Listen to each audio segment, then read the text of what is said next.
Hinding-hindi maipagkakaila at mawawaglit sa isipan nating mga kababayang Pinoy na magmula nang mawala ang ating mga pambatong kampiyon sa pakikipagbasagan ng bungo sa ibabaw ng Parisio Candalona na si Late Division World Champion at pambansang kamo Manny Pacquiao.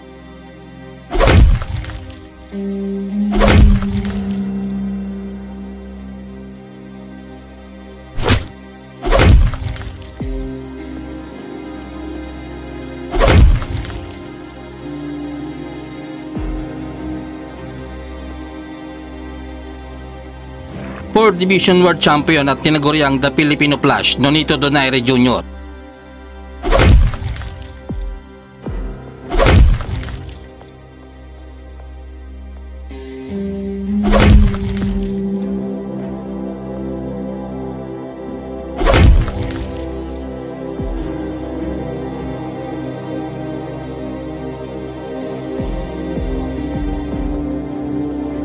Three Division World Champion at angas ng Pinas, John Real Cuadro Alas Casimero ay para bang unti-unti na ring tumatamlay ang pag-asa at lingas ng ating mga batang boksingero na sinundan pa ng sunod-sunod na pagkatalo ng ating mga kasulukuyang kampiyon sa bansa ng mga Hapon. At ang matindi pa nga dito mga idol ay puro technical knockout ang pagbumuka at puro pamatay na body shot ang pinatapos nitong mga Hapones sa ating mga kababayang mandirigmang Pinoy.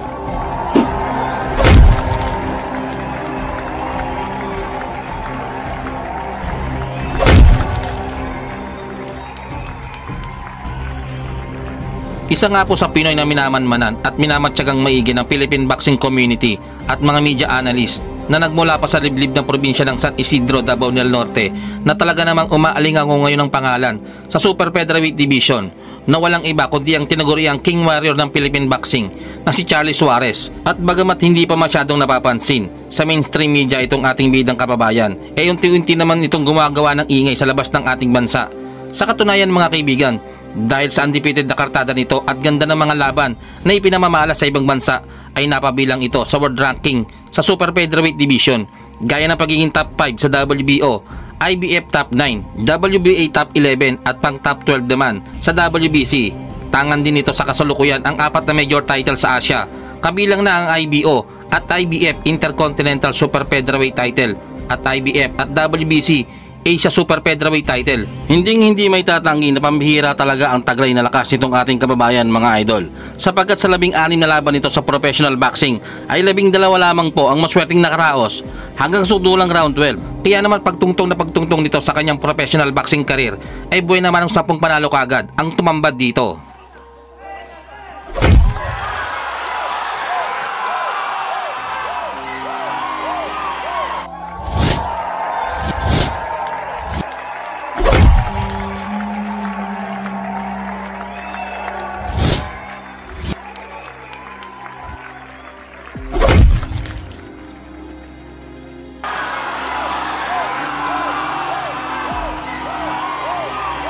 Subalit sa kabila nga po ng achievement ng Pinoy ay tila ba nakukulangan ng ilan nating mga kababayan dahil hindi nga naman daw dekalibreng boksingero ang tinalo nitong si Suarez. Kaya naman upang mapatunayan sa libo-libo nating mga kababayang Pinoy ay dumayo ito sa bansang Australia upang harapin ang isang delegadong laban kontra sa iniiwasan at kinakatakutan noon sa 118 pounds Super Featherweight Division at tinaguriang mabangis na leon na walang iba kundi si Paul Fleming, isang technical at aggressive fighter ang nasabing boksingero mga idol.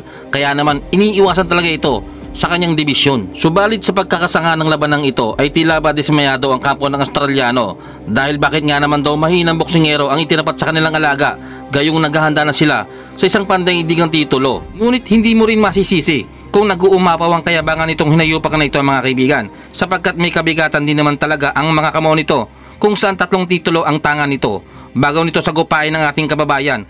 Kabilang na nga po dyan ang IBF Super Featherweight at WBC International Super Featherweight title nang talunin niya via unanimous decision ang kapwa Australiano si Jackson John England.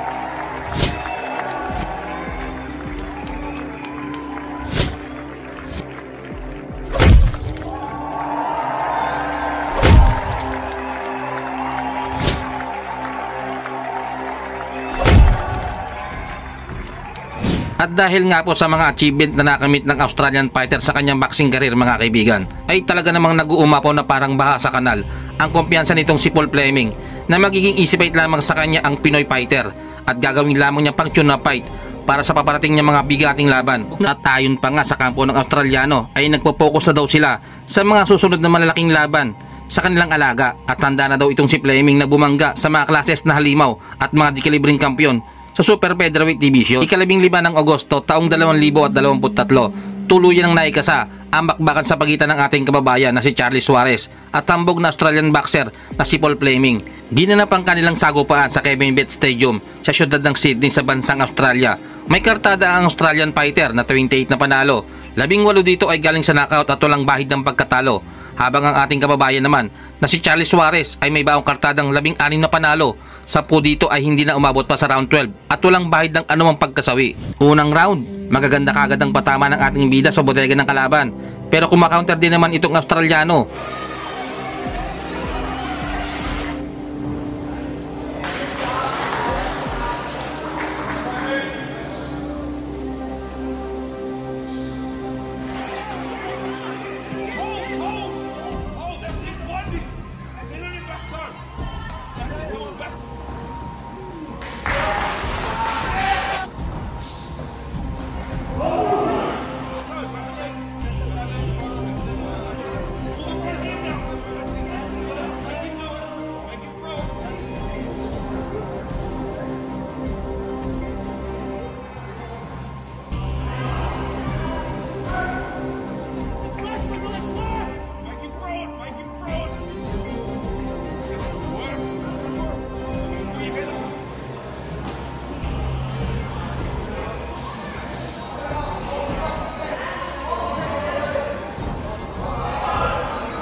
Round 2, mas dinumina ng ating kababayan ang round na ito. Kung saan ay mas marami ito binibitawan ng mga sundok na mas marami sa unang round.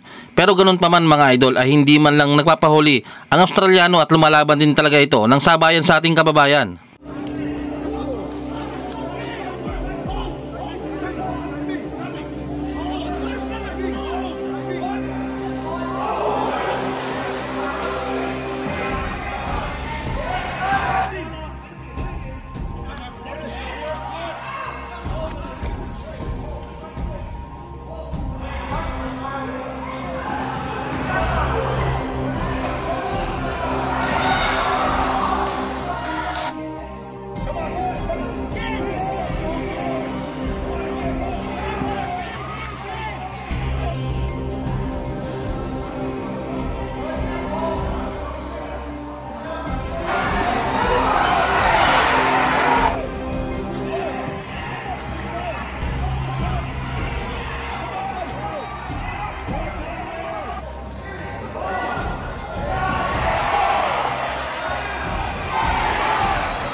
Round 4, makikitang dinudumina ng Russian boxer ang kanilang bakbakan kung saan ay mas malalakas ang mga patama sa Pinoy. Pero dito ka rin bibilib sa ating kababayan mga idol dahil hindi mo ito makikitaan ng pagkabahala at nakikipagpalitan ito ng bira sa kalaban.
Taong 2016, isang laban ang hindi malilimutan ng tubong Maguindanao, Cotabato City at tinaguri ang ruthless na si Romero Duno, kung saan ay sinagupan ni Duno ang Russian boxer at kapwa undefeated na si Mikhail Alekseev.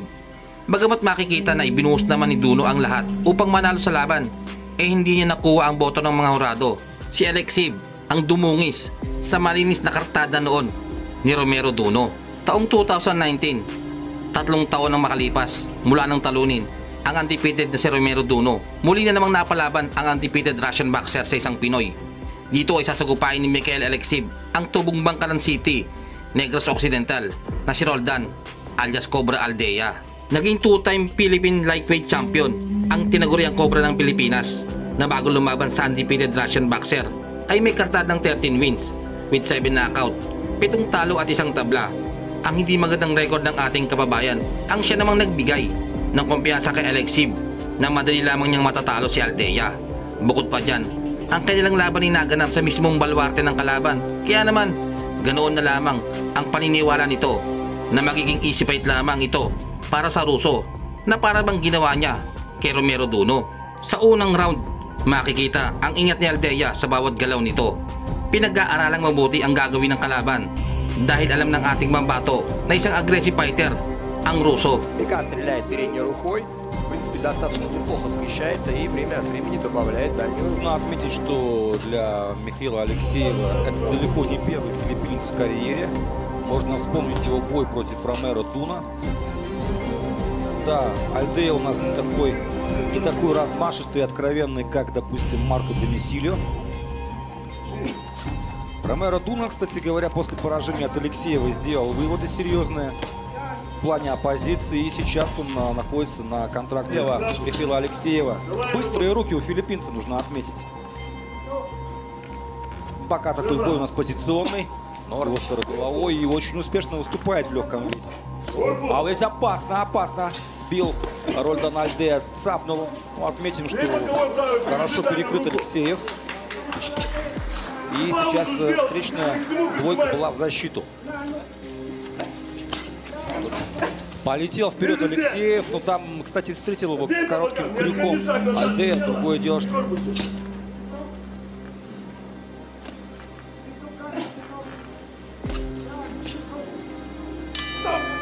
Второй раунд. Сразу пошел так вперед Михаил Алексеев, начал больше защищаться.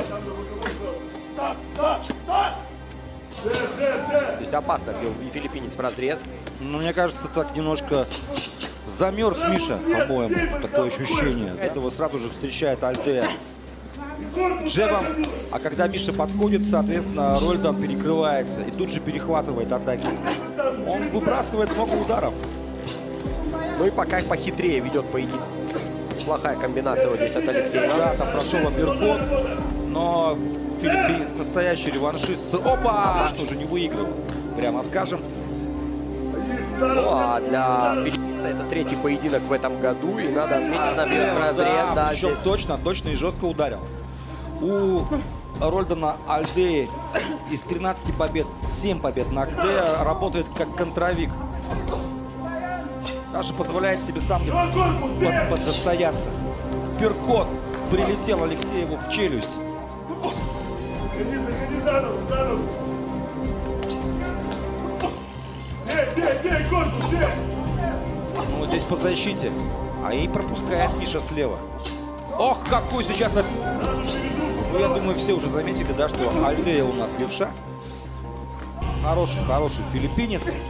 И пока Миша Алексеев ничем не может Алдея удивить, на мой взгляд. Да, и мы знаем, что зайти за ногу Михаил Алексеев, но не дает сделать это Алдея. То это уже, конечно же, не первый приезд филиппинца в Екатеринбург.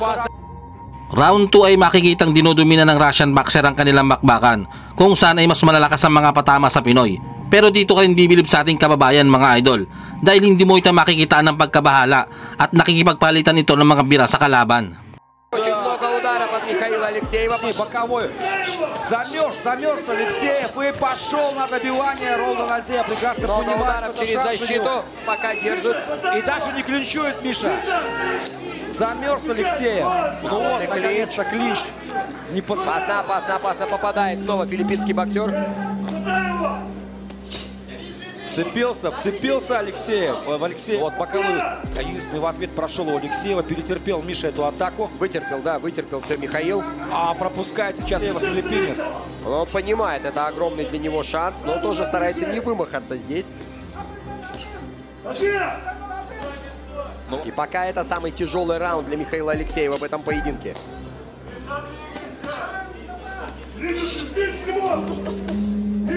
Пропустил Альдея. Вот здесь по защите удары. Показывает характер Михаил. Отвечает апперкотом филиппинец.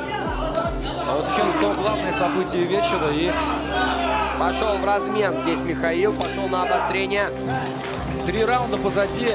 Алексеев пошел вперед. Пропускал в прошлом раунде очень много ударов и хочет реваншироваться. Мы видим, идет постоянно вперед. И постоянно вот здесь будет навязывать обмен на средней дистанции. Здесь Совершенно справедливо заметил. Скорее всего, сейчас будет снова боксировать. Не зарубаться. Хотя Михаил Алексеев не дает ему к этому шанса. взял паузу филиппинец, мы видим. Ну да, ударов много по тулу решил выбрать. Ему нанес Шавкат Рахимов, и было это в 2016 году. А вот это было попадание от Алексеева.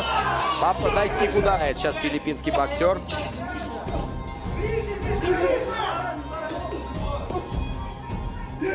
Ролдан Альдея. Бой пошел на встречных здесь курсах. справа Всё. попадает Алексеев. Пошла заруба, пошла жара, что называется. Но уже нет той свежести, которая была в первых раундах. Стал меньше на ногах еще работать, к тому же. Филиппинец. От Алексеева.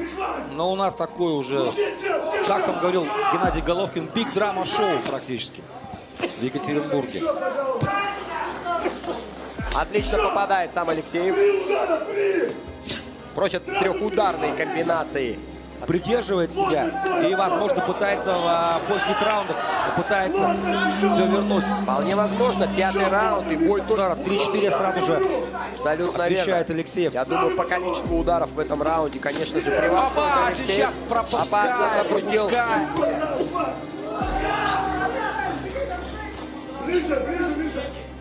А вот тут принимает филиппинский боксер поединок. Провалил Конец здесь раунда, немножко, да. Ролдан своего соперника и ударил. Будет ли красть раунд филиппинец? Мне пока... 8 запланированных в атаке Михаил Алексеев встречает его двойкой Ролдан Альдея. А здесь удается Михаилу подойти поближе, и у нас опять начинается размен. Причем Михаил Алексеев, удается ему навязывать здесь большое количество ударов и не успевает здесь. пропускает сейчас Михаил, Слишком большую пропускает. дистанцию дал он возможность оттянуться здесь Филиппин. Граммов. Российский боксер Михаил Алексеев. Долгожданное возвращение Михаила в ринг. И его филиппинский Хорошо попадает Михаил с дальней руки. Россия тоже упереться на ногах. Видимо, верит в свой удар. Ролдан Альдея. Ох, какой левый боковой пропускает. И он продолжать нужно будет работать. Он пытается Левый после этого боковой ввязаться. Тут же правый прямой в ответ от Алексеева. Алексеев, похоже, у Миши открыл. Другое дело, что здесь по корпусу попадает Алексеев, отвечает Альдея. И снова филиппинец точит удар Алексеева, он не оттягивается на дистанцию. Но это то, о чем мы говорили, что вполне возможно в предыдущих раундах немножко экономил силы Альдея. И сейчас пытается как бы забирать раунд. Поединки Михаила Алексеева и Ролдана Альдея. Россия-Филиппины. Vторой российско-филиппинский. Round 6, mukhang unti-unti nang nararamdaman ng Russian fighter ang bagsik ng kamao ni Альдея, mga idol. Dahil makikitang umaatras ito sa bawat patama ng ating kababayan. Puro solid sa tagiliran ang tumatama sa kalaban ng ating kababayan, mga idol. Апперкотом Алексеев. Начал быстрее и чаще выбрасывать удары филиппинец. Серийней стал он работать. Идет всю Но у нас дистанцию. еще чуть-чуть больше минуты остается в этой трехминутке. Продолжает давить Михаил Алексеев. Выцеливает на контратаку с дальней руки филиппинец. Видит это Михаил. Успевает тут отработать. Но Да. здесь доносит удар филиппинец. Если мне показалось у Альдеи. Вот будь посвежее филиппинец, он за эти размашистые удары мог бы наказать. Вот здесь Все было очень печально для Михаила, но он проявил характер и стал переламливать поединок. Опять хорошо филиппинец на контратаках встречает. Пытается и он снова работать на попадает соперника. И работать поближе. Опа, снова опять попадает, пропускает. да, филиппинец. Немножко, опа, и снова пропускает Алексеев, но Алексей, он подходит без удара. Пропустил. Это нокдаун. Если не нокаут. Наши поздравления Рольдану Альдее. Молодец, красавец. Попал. Sa unang bahagi ng mga round ay makikitang mas nangibabaw ang Russian boxer dahil sa pagiging aggressive pressure fighter nito. Subalit makikita rin naman na kayang sabayan ng ating kababayan kung ano man ang kayang ipakita ng kalaban. Dumating pa nga sa punto na munti ka nang mapataob ni Aldea si Alexev sa round 2 pero nasa by level ang kalaban kaya naman nakarecover pa ito hanggang sa mga sumunod na round. Makikita rin ang pagbagal ng ating mabato. Marahil ay dala na rin ng pagod kaya naman unti-unting nakabawi si Alexev. Buti na lamang bago matapos ang round 8 ay isang solidong uppercut ang tumama sa Ruso na siya namang ikinutumba nito at dahil sa lakas ng patamang natamo hindi na nitong nagawa pang makatayo pa sa laban. Matapos ang kanilang laban ni Aldea ay hindi na nga muling lumaban pa ang undefeated Russian boxer. Marahil ay hindi nito natanggap ang masakit na pagkatalo sa isang Pinoy boxer. Ika-30 ng Hulyo taong 2022 matapos ang dalawang sunod na panalo ng batang Pinoy na may alias na Victorious at tubong Iloilo City na si Jules Victoriano ay nabigyan ng isang malaking laban ng ating kababayan at napadayo sa unang pagkakataon sa bansang Vietnam. Dito ay binangga ng ating bida ang kasulukuyang IBF Asia Lightweight Champion at pambato ng bansang Korea na si Hong Kwan Din. Madalas sa ating mga kababayang boksingero ay palaging nalalagay sa alanganin kapag ito ay dumadayo sa baluarte ng kanyang makakalaban at mauuwi sa isang desisyon ang kanilang laban. Ganito ang sinapit ng batang Pinoy na si Jules Victoriano sa kamay ng mga Koreano. Sa laban niya ay makikitang ilang beses pinabagsak ng ating kababayan ng Koreano. Subalit hindi ito binilangan ng referee at ang matindi pa dito mga idol kung papaano nanalo ang Koreano sa laban. Gayong nakakalamang ang ating kababayan pagdating sa puntusan. Bagamat hindi naging maganda ang unang dayo ng ating kababayan sa bansang Vietnam, 4 na buwan lang ang makalipas, muling nabigyan ng isang malaking laban ang mandirigmang batang Pinoy at sa pagkakataong ito, bansang Sri Lanka naman ang kanyang dinayo at dito binangga ng ating kababayan ang kasalukuyang WBC Asia Boxing Council Continental Lightweight Champion na si Sachin Dekwal. Nais ng ating kababayan na tapusin ang laban sa isang knockout sapagkat kapag umabot nga naman sa desisyon ay tiyak na maluluto na naman ang kanilang laban. Bago ang kanilang laban ay may record ng Indiano na 11 wins. 7 dito ay hindi na umabot pa sa desisyon at meron lamang isang talo. Habang ang ating bida ay bitbit ng kartadang 11 na panalo, 8 dito ay galing sa knockout at merong 5 talo. Tara mga idol at panoorin naman natin ang kanilang naging sagupaan. Sa unang round ay makikitang mas bato-bato ang Indianong kalaban ng ating kababayang Pinoy. Subalit ganun pa man mga idol ay hindi mo naman makikitaan ng pagkatakot itong ating bidang Pinoy. Kaya naman nakikipagsabayan talaga ito sa kalabang Indiano. Had some great performances and some heavy figure out a strategy of how they're going to go. No point in gassing yourself early on, but instead look for openings, the guard. Good movement by Jules Victoriano. Sachin Dekwal just dabbed down his lead hand. No, it's a long fight. It's strategy. They can't be reckless early on, especially when the bodies haven't warmed up. It's the best chance. His active fighter was Sachin Dekwal, the champion. Stop. And I think to score a quick flash knockout. Nice big shots in the clinch in that orthodox stance. I like the way he circles around. Tries to catch you from a corner and land that straight left. One punch knockout power.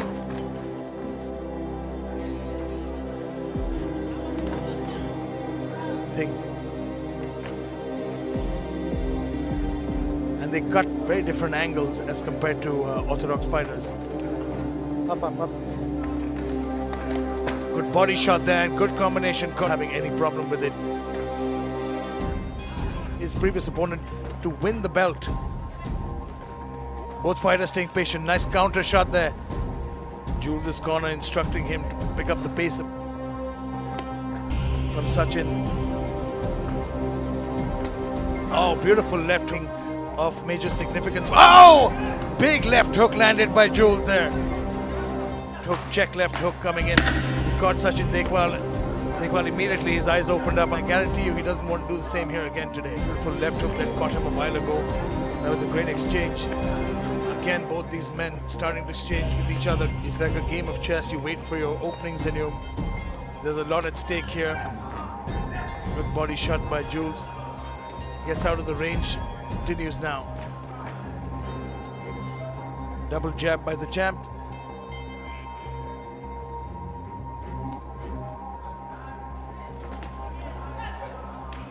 Great movement by Sachin Dekwal there. Oh! Stop! No down. But the movement, a big overhand right by Jules. Catches him right at the end of that shot. Not right, it was the most significant strike so far. They're very, very well conditioned.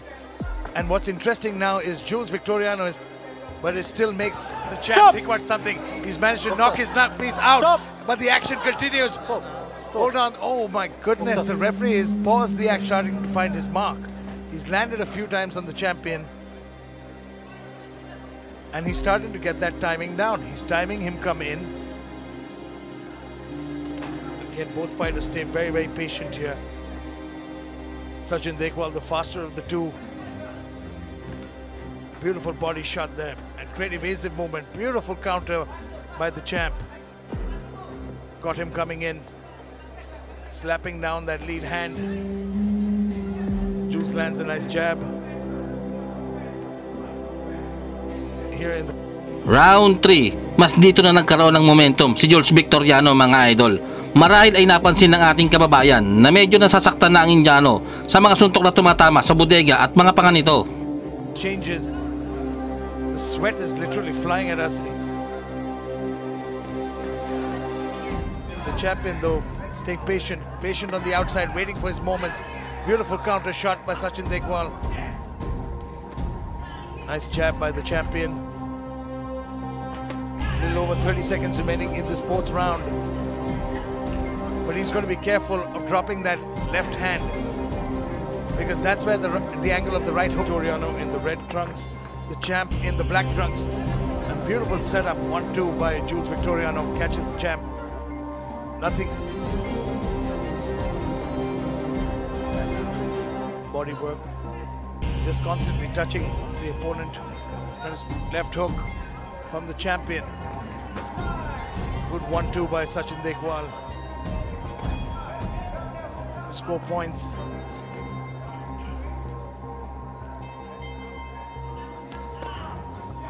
Nice counter, but good defense by Jules Victoriano. Sachin managing to bring back that timing now. Start mixing things around. Right hand of Jules Victoriano. We saw that happen in the second round. We saw it happen again, and that is something that his corner will definitely... Oh, again, that's what I keep saying. It's that right hand. When Sachin lands that right hand, he drops his left, and which opens up the right. Definitely, Coach Shiv would definitely be telling him to watch out for. Again, that right hook over the top. That's what we keep saying. You know, it's the coming. A big uppercut, lead hand by Jules. Sachin Dekwal slightly on the back foot now, as Victoriano picks up the pace, lands a big pause. Best weapon is that straight left. And an orthodox, when he fights a southpaw fighter, can leave a southpaw vulnerable to that straight right because you don't see it coming. Staggering left hook. You know that caught the champion backing away immediately. Smartly clinches, starting to time him again. He's okay eating a jab, stepping into the pocket. Sachin Dekwal staying sharp. 30 seconds to go in this fifth round. From the champ. Big 1-2 there. Certainly caught his attention. Jules Victoriano. But certainly the most eventful round in this title fight. Big right hand again. Oh, beautiful combination. Looking to fire back. A little bit of blood coming out of the mouth of the champion now. Nice 1-2. But still, anything can happen here in this incredible lightweight contest. Round 7, mukhang hinihingal na ang kalaban ng ating kababayan. Marahil mga idol ay ramdam na nito ang bagsik ng kamao ng Pinoy. Puro solid ba naman sa tagiliran at mga whooping body shot ang tumatama sa pagbumuka ng Indiano eh. Straight left and right hook combination. Beautiful counter shot by Victoriano. That's where the champ has got to be a little careful, but the speed of such a full. Beautiful work by the champion. 1-2, gets out of trouble. Great movement by him as well. You can see he's put in Dekwal. He's only catching the end of those punches, nothing majorly clean. Both fighters being patient. Nice body shot by Sachin. Taking his time. Big swing and a miss. I always feel that it favors the champ. Good 1-2 combination. Missed by Jules. Nation. Keep head up, keep head up. And now Sachin Dekwal has his timing down. He's been landing more and more combinations as this fight goes on. Beautiful. He needs to start stepping in. He needs to make this a dirty fight. That's the only. Either will the champion retain or will there be a new WBC Asia Continental Champion? He's looking to counter his opponent coming in, and beautiful counters by Sachin Dekwal. He's landed cleanly. Like we were talking before, the champion is on his bike, he's moving. And Jules Victoriano needs to do something different here, because right now he's getting picked apart. Since the last 2 rounds, he cut off Sachin Dekwal.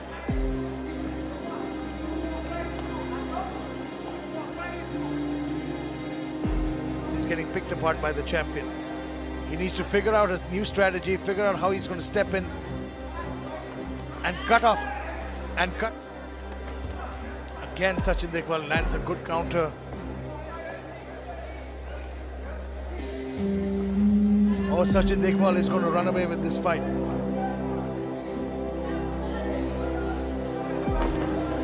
Beautiful uppercut. Jules Victoriano better figure out a strategy to close the distance and step in with some real damage. And left hook combination. Just incredible counter striking. Great patience, and that's what his movement is allowing him. Oh! Just is where it gets interesting now, because Jules Victoriano smells a lot. Oh! It's over! It is over! Jules Victoriano has knocked out Sachin Dekwal and knocked him out cold. Pagdating ng round 7 ay dito na natikman ng Bombay ang lakas ng kamao ng batang Pinoy. Isang solidong kanan ang tumama sa panga ng Indiano. Bagamat nakatayo pa sa unang knockdown ng kalaban ng Pinoy, sa sumunod na suntok na sinalo ng Indiano ay dito na ito tuluyang humimlay sa kanyang pagkakatulog at halos mawalan ito ng malay tao. Kaya naman agad na lumapit ang medical team. Dahil dyan ay nanalo ang ating kababayan. Bayan knockout sa round 7 at hinirang na bagong WBC Asia Boxing Council Continental Lightweight Champion.